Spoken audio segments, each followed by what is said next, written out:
Good morning. We're going to sit down here and discuss the outcome of the last 4 weeks in Old Bailey in the Assange case. It has been quite an interesting procedure in many ways. Let me start with you, Jen. Can you give me sort of your idea of the highlights? Well, for me, I think really this was about setting the historical record straight, because for so many years I think a lot of myths have circulated and been put about, in fact, by the US government about WikiLeaks and about allegations of harm relating to the publications. And so for me it was important to see the evidence that came through where there is no evidence that anyone was harmed, to have expert evidence and evidence from journalists who worked with WikiLeaks about the responsibility of publication, about the redaction processes that were undertaken, about the ways in which WikiLeaks engaged in redaction processes with media partners. I also think there was interesting expert evidence which affirmed what we've been saying for years about the impacts that this case will have on the First Amendment in the United States. You know, this case is not, as the US government tried to continually put across both in court and outside of court through government and administration officials. You know, this is not about putting people's lives at risk. This is about obtaining, receiving and possessing and communicating classified information. And as we heard from the Freedom of the Press Foundation from Trevor Timm, this will be the end of national security journalism. This indictment means the end of national security journalism. I also thought Daniel Ellsberg's testimony was really powerful. As you know, a lauded whistleblower with the Pentagon Papers on the Vietnam War, I thought he spoke so powerfully about the importance of unauthorised disclosures and informing the public, but also the wrongdoing in this case, the abusive process in this case, the spying on us as lawyers, the spying on Julian and his medical meetings. This was sufficient abuse in Daniel Ellsberg's case to have the entire case thrown out with prejudice, and yet in Julian's case so much more has happened, and yet still here we are. And so I thought that was really interesting. Greg, your thoughts? What was interesting in me was the strange dichotomy in the American government position, where they seemed to change tack part of the way through the hearing. And they started off by claiming that this was only about specific publication where harm had come to informants. And of course we heard that no harm had come to informants. But then a change came really when Claire Dobbin for the US government was cross-examining Corey Schenkman, when suddenly they started arguing absolutely plainly and directly that there is no First Amendment protection for publication of classified information. And they actually stated, in the exact words, they said that any journalist who publishes classified information can be liable for prosecution under the Espionage Act.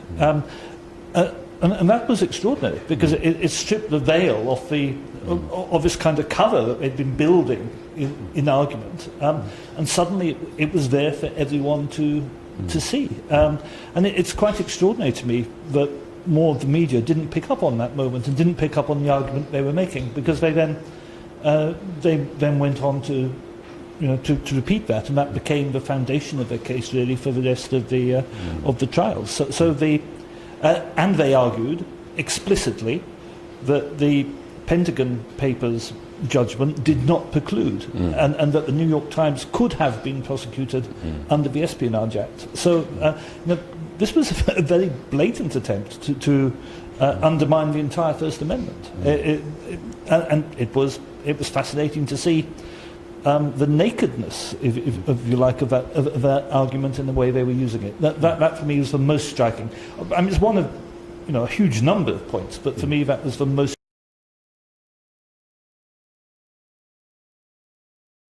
Case that they could cite, because it's precedent setting. They couldn't actually say, as we've seen in this case, we can roll this out here.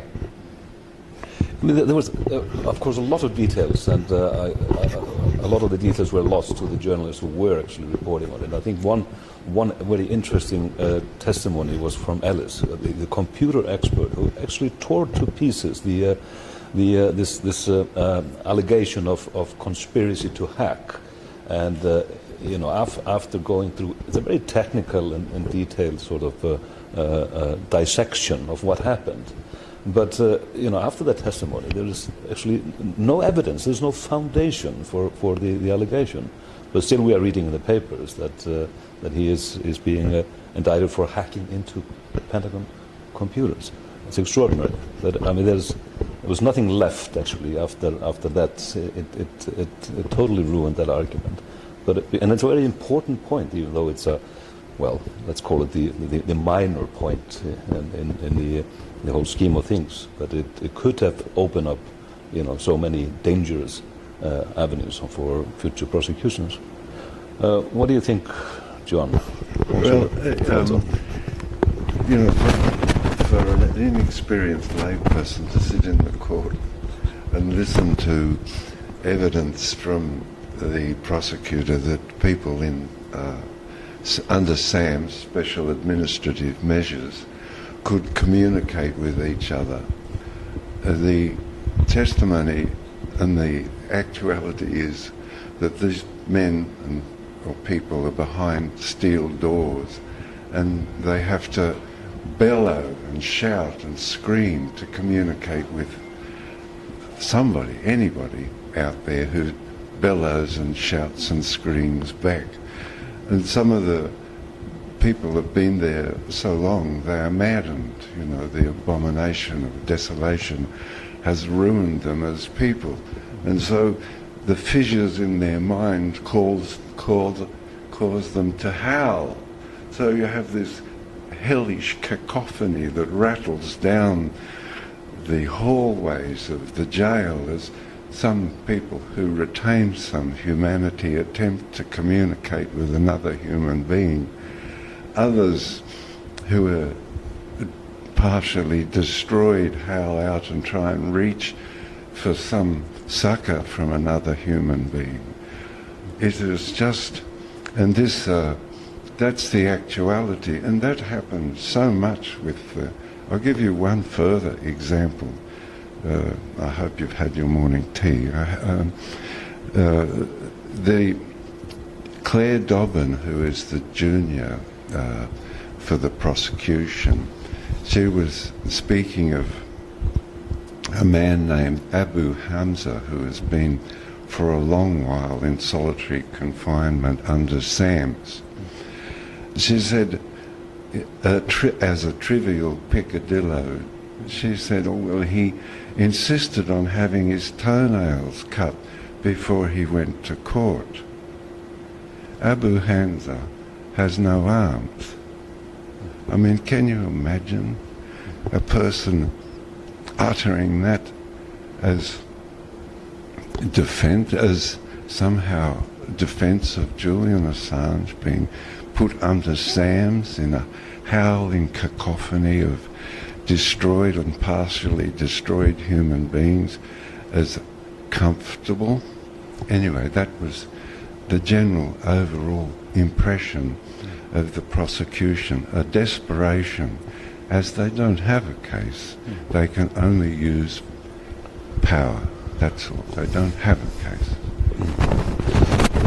What do you think, Joseph, about the press coverage of the trial? I mean, do you feel that there is a growing interest in actually the journalists to understand the implication for their environment? I think there is. I think they understand that it's the implications for themselves, that this case, following on from the lack of First Amendment protection, puts every journalist everywhere in the world at risk if they publish something about a country that doesn't like what they publish. And the prosecution went so far as, their argument goes so far as to say even reading stuff in The Guardian or The New York Times that is classified is tantamount to, you are liable in the same way. I wanted to follow on from what John was saying about SAMS, and we heard from expert doctors about we heard from wardens who had experienced prisoners under SAMS, and then we heard from expert doctors about the kind of treatment that he would get.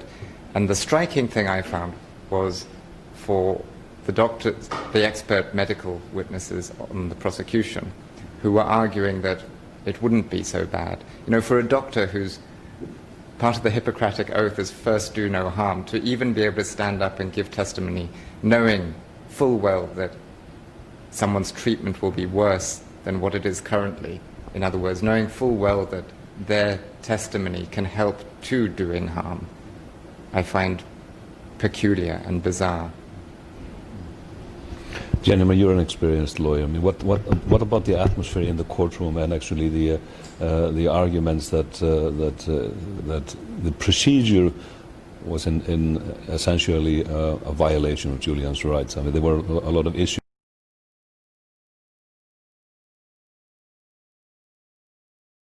against Julian and his interests quite often in the proceeding and on the last day.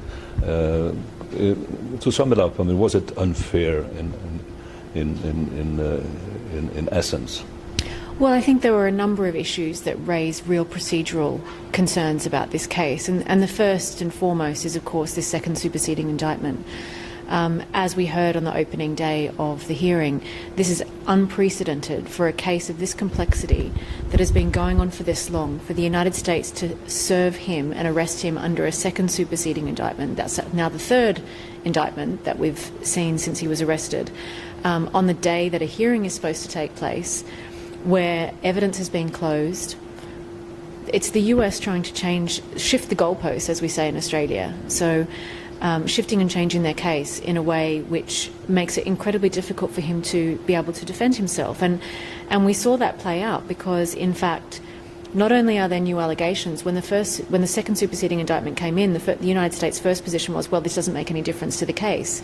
Then they claimed, well, actually, this could form the basis of new allegations of criminality for which he could be prosecuted once returned to the United States. We were refused to adjourn on the basis that the position had changed and we needed more time to prepare evidence.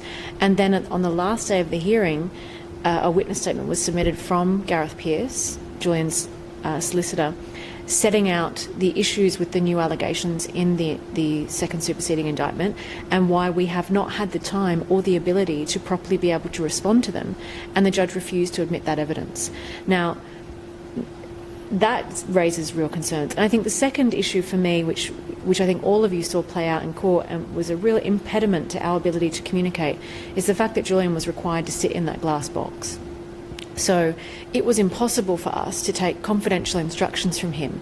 And we saw this argued in February 1st, where we made an application as the defence team to have him released from the box so that he could sit next to counsel to be able to give confidential instructions quietly by notes as the evidence and arguments rolling out. And the prosecution didn't oppose it, but the judge refused. Now, you saw during the hearing, because he was sat behind the legal teams, it took often people having to wave and catch the lawyer's attention before anyone would turn around to be able to talk to him. And even for me, I'm not tall enough to be able to actually speak to him in the box because it's so high. And he has to whisper to us in ways that the prosecution sitting next to us could absolutely hear what he was saying. And so from that point of view, I think a lot of Americans find this just shocking, because even if you have committed a violent crime in the United States and you're in custody, you are released to sit with your defence counsel in court precisely because you need to be able to give instructions. Julian is a non-violent prisoner. He should have been allowed to sit with us. Yeah, it's shocking. Craig, I mean, you've been in the gallery, you've been writing every day, often not very kind words about the judge and the opposition or the prosecution. Your thoughts on the procedure? I mean, it's been very difficult to sit there and believe you are part of a generally neutral procedure. And it's not only a whole succession of rulings, all of which went against the defence, of which obviously the most important was the refusal to adjourn to allow time to prepare to fight the second superseding indictment. But there were just a host of them. I think there were 4 rulings just yesterday, all of which went against the defence. but it's also body language. It's I'm quite sure from the transcript you can add up the number of times that prosecution counsel were ever interrupted during cross-examination compared to the number of times that the defence counsel were interrupted during cross-examination. And I must say, I thought that the prosecution counsel were very close to or over the line in their harassing or intimidation of witnesses on occasion. I mean, I know the adversarial system does lend itself to aggression, but I think some of it really went rather far. The asking of repetitive, sarcastic questioning, particularly repetitive questioning, where they were allowed to ask the same thing 3 times running in order to indicate dissatisfaction with the answer.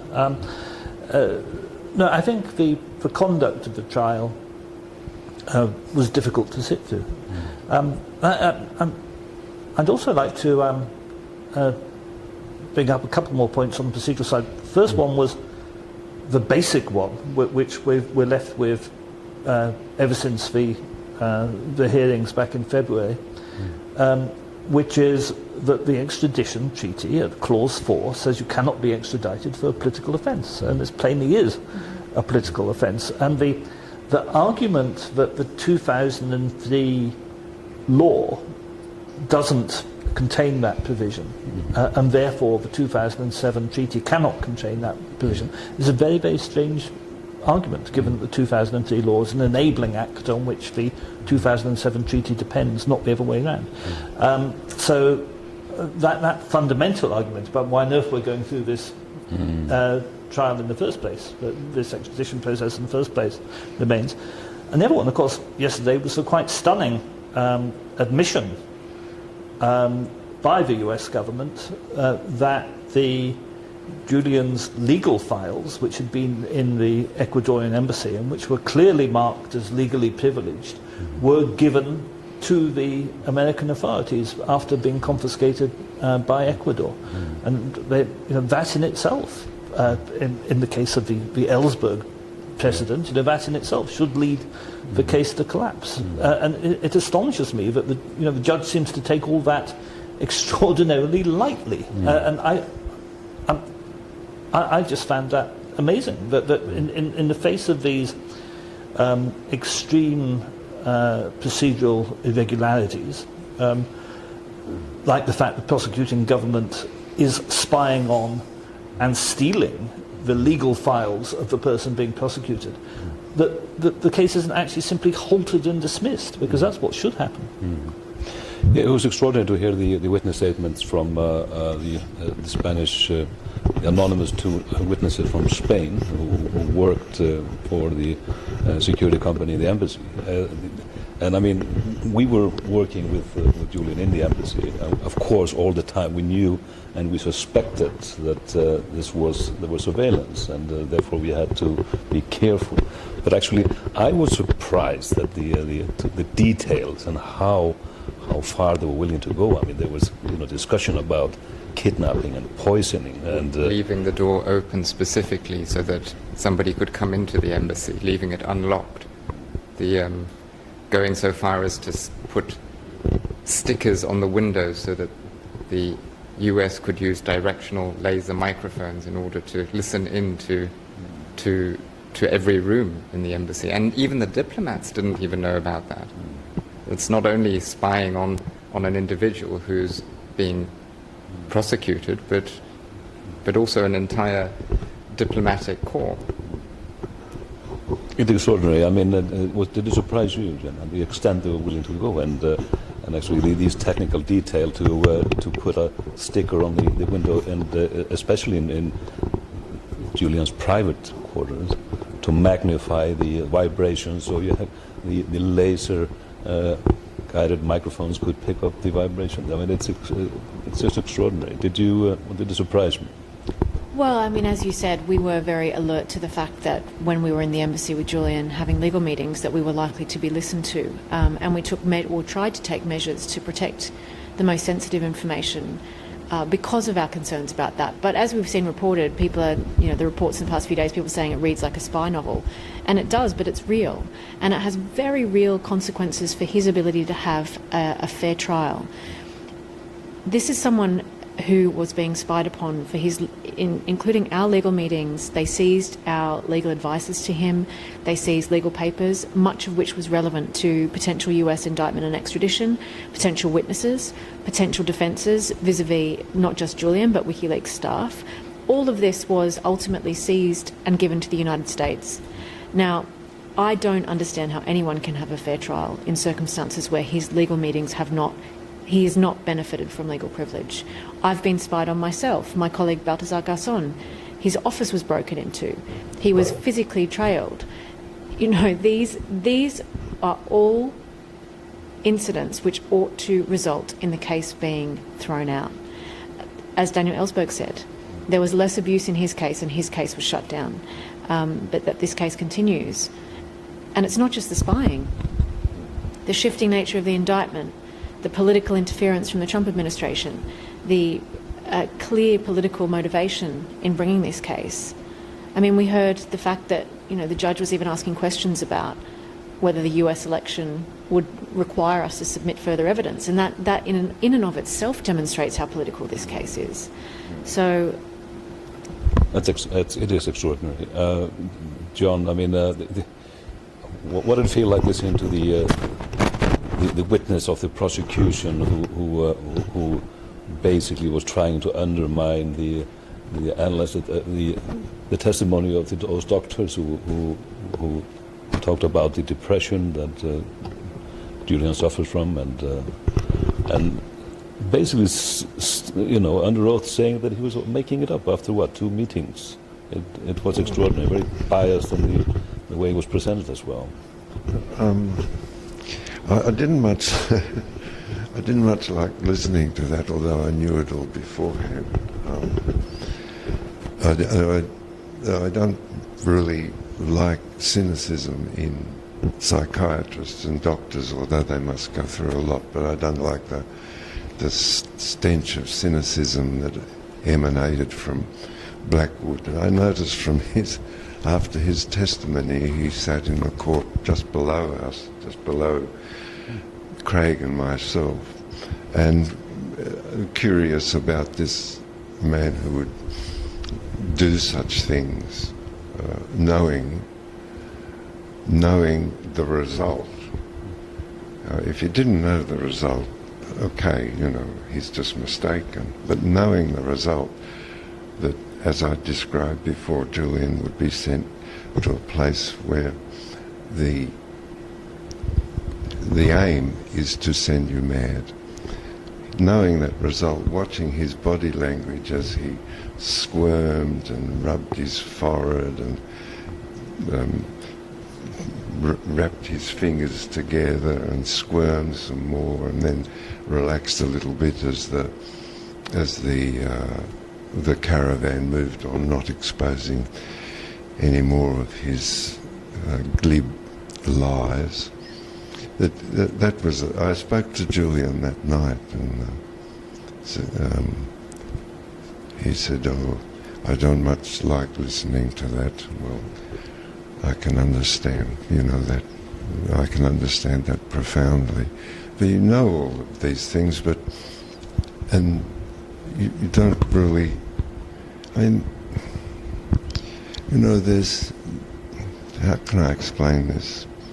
There's certain things in the psyche that are sacred, and they don't much like sunlight. They like soft, dappled light, and they grow, and they're really the essence of us. That's our unique individuality, and it's very, very special, and it's only in really private circumstance can you reveal them. I think casually we call it pillow talk or the confessional. And I think it was Goethe who said that the confessional or oral confession should never have been taken from people. He used the word man, but nowadays we use the word people. So that was, to get back to the point, no, it was not comfortable. And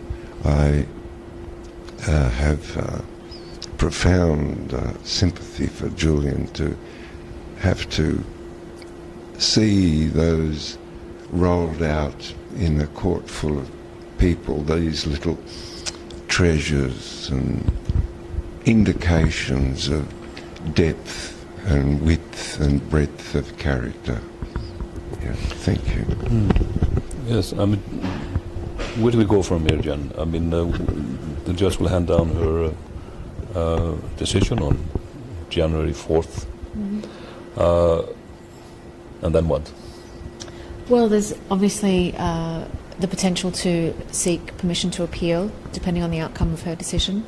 And we've certainly indicated that we will be appealing if the outcome is an order for extradition. So the appeal process in this country in respect of a US extradition case can take years, and we saw that with the Laurie Love case. He was ultimately successful, but it was a long, hard fight over a number of years. So the judgment on the 4th of January is really just the next step in what will be, unfortunately, a long process. And it was, you know, it's sad to me to see Julian have to go back to Belmarsh and will be spending Christmas in prison because this process continues.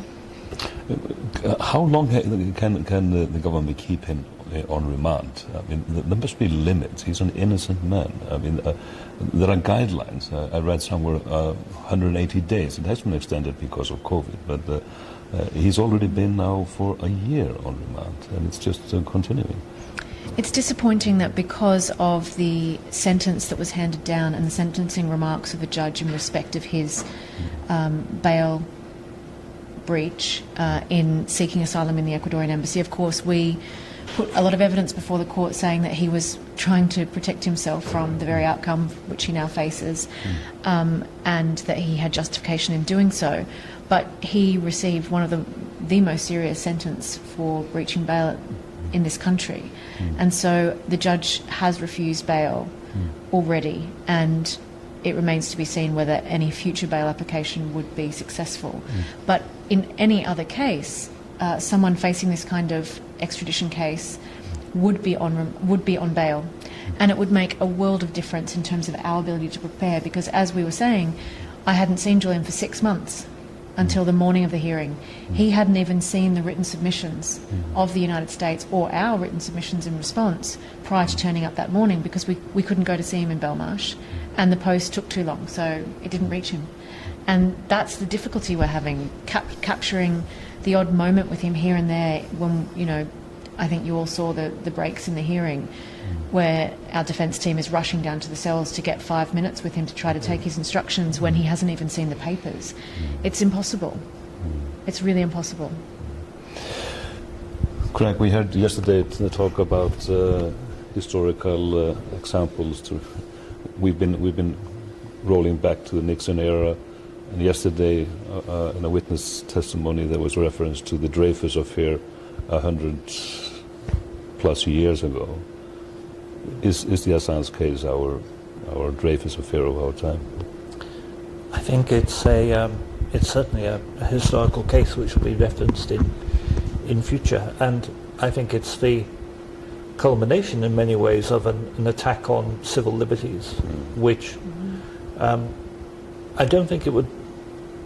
I wouldn't say it was begun by the 9/11 attacks. I think it began a bit before that and was given an impetus after 9/11 by the war on terror, and it gave an excuse for clampdowns on civil liberties by government, and of course we saw it extend to state use of torture, to extraordinary rendition, to a whole host of abuses, and we have to see that as a part of this same process. I think we've been living through a rather dark period, and this attack on media freedom is part of that as well. And we, of course, we here are all on the side that's fighting to roll back and improve civil liberties again, and get increased respect for human rights, because the countries that used to be the international champions of human rights have become some of the most high-profile abusers in recent years, and that's been very, very difficult.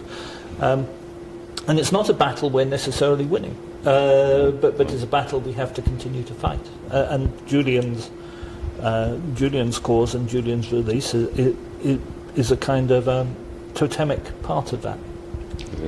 I also wanted to just say, picking up on Craig's point, that I think it was really important that there was so much evidence put before the court about the impact of WikiLeaks disclosures, in particular in seeking human rights accountability, which, you know, Julian is in prison, and yet those who are responsible for the human rights abuses that WikiLeaks revealed are not.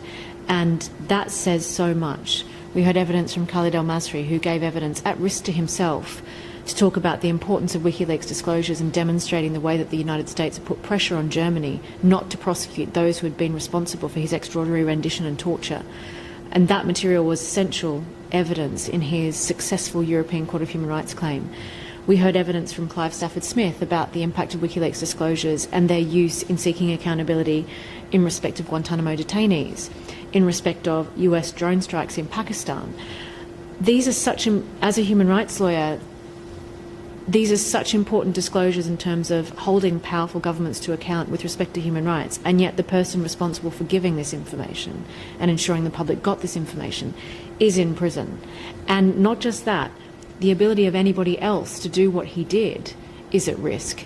And that is so problematic. I mean, I thought one of the most striking things that was said in court was during the cross-examination of Clive Stafford Smith, when Mark Summers QC asked him about the new sanctions on the International Criminal Court from the United States, and Clive explained that anyone participating in the accountability efforts will face US sanction, including any of us representing WikiLeaks and facilitating WikiLeaks' ability to publish, given that that material is going to be used at the ICC.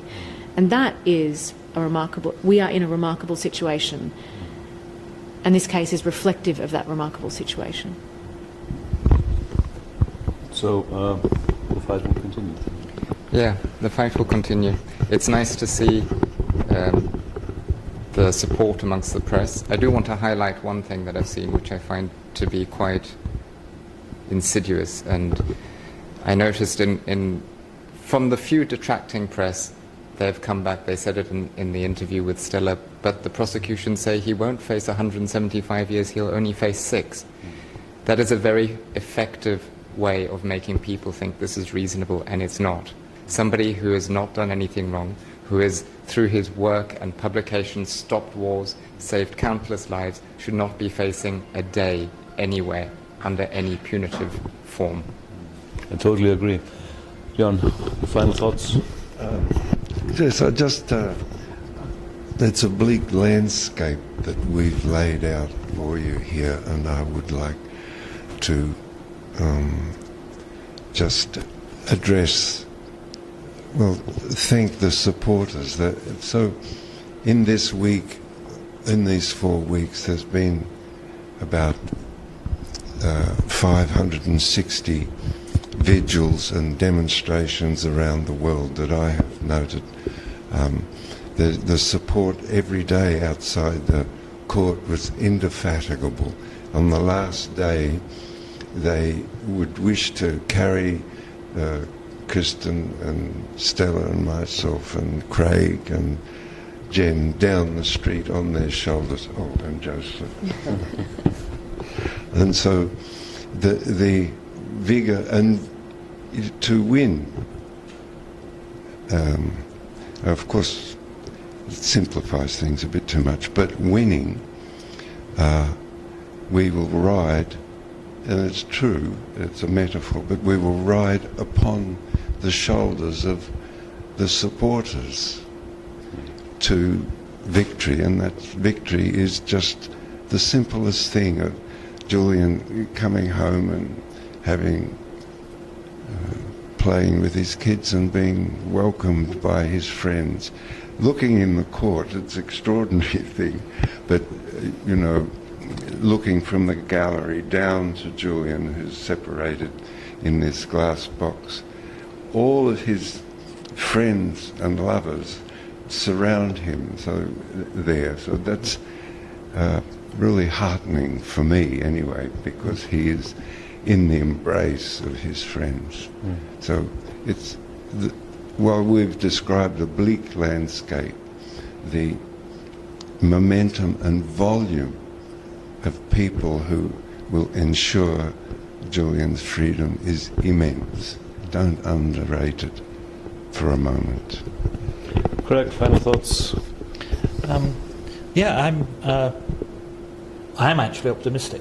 I'm not terrifically optimistic about the coming judgment. I'm very optimistic if we have to go to appeal, and I'm also fairly optimistic that we may be able to get Julian out on bail pending an appeal once this thing gets in front of more senior judges. I haven't totally given up hope of the verdict going our way in January either, and I'm also looking forward to seeing what Julian does once he's a free man and able to do great things again. One thing that has been annoying throughout this last few weeks has been the social media suppression of people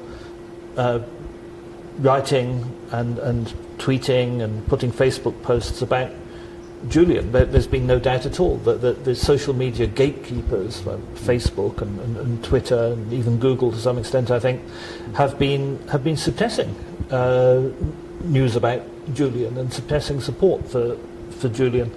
And one of the things I'm quite sure he will put his mind to once he comes out is what we do about the internet having been now hampered by corporate gatekeepers to the extent that it's not become the channel of information flow we all thought it was going to do.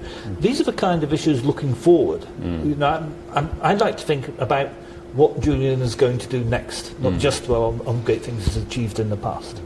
I totally agree with you. I mean, we are at the time when actually we do need him desperately in his work, and that is the reason why he's fighting now for his life. Jen, before we go.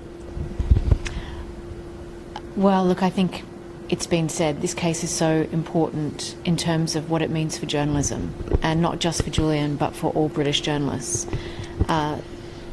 Irrespective of the public interest of these disclosures, the sad fact is that despite all of the evidence of WikiLeaks revealing human rights abuse, despite the public interest of these disclosures, there is no public interest defence in the United States under the Espionage Act. And that is a dangerous, dangerous position to put any journalist in.